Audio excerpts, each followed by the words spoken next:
Alright everybody, today I'm going to just gonna make a quick short video just to let you know that it is possible to save these Ford Focus single overhead cam motors if you turn off the vehicle immediately when the signs and symptoms arrive. This car is not mine, it's my uncle's.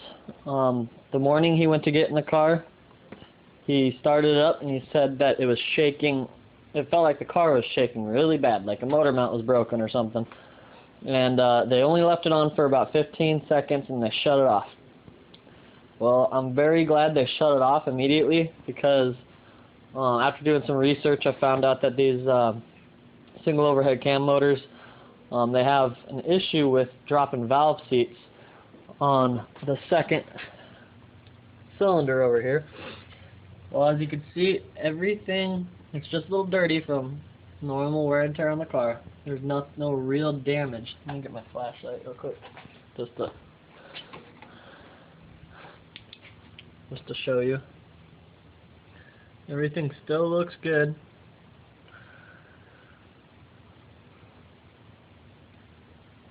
Took a lot of work to get this thing out, but I'm going to show you the valve seat now.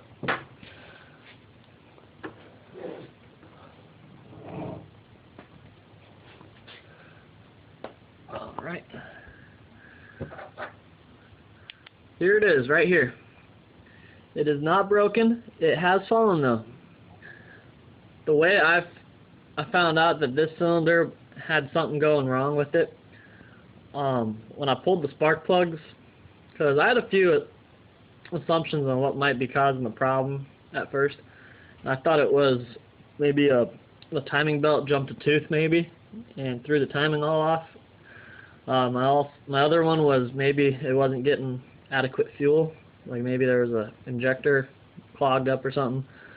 Or one of my other ones was maybe there were some fouled plugs, because my uncle, he doesn't really take care of his car too much, and I just thought that maybe since his plugs, they just might have been too old and detonated or something, I don't know.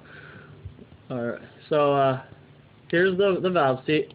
It's still intact, there's no damage, it didn't break apart and then start flying around the piston in the cylinder area and cause any more damage. Luckily, it is saved, but let me show you the spark plug that I pulled. That gave me the first sign that something was wrong with this cylinder. Spark plugs can tell you a lot of stuff. Now, I labeled everything when taking this out.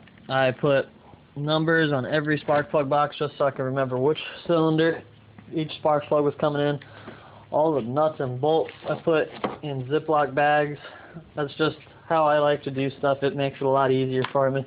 Even the head bolts, I put a piece of cardboard labeling this is the front of the car, rear car, driver's side, passenger side, and that's the order that they go in because I don't want to mix and match stuff.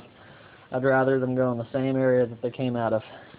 Everything has a purpose and they have their place. So I learned that from my best friend. He's really organized. But let me get to the spark plug.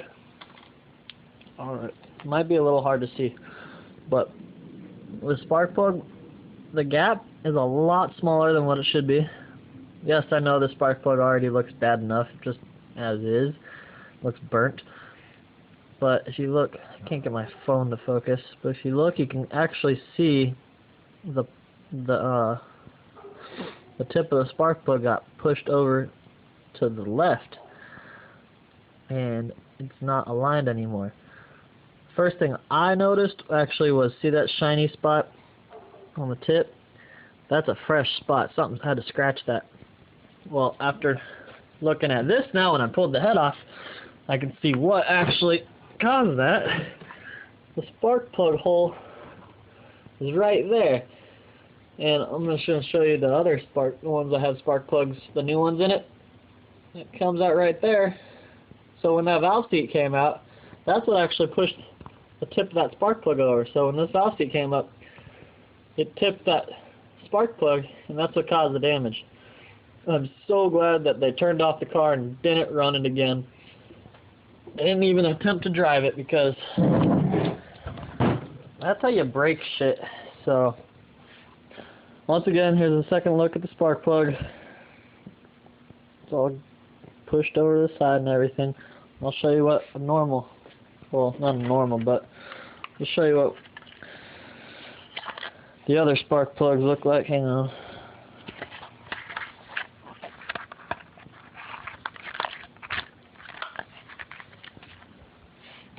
I'll show you the piston, the spark plug that was in the cylinder over to the next side. See how big that gap was? All the other ones look the same like this. And when I saw that other one, I knew there was something wrong. And that's when I started doing a lot of research on the car.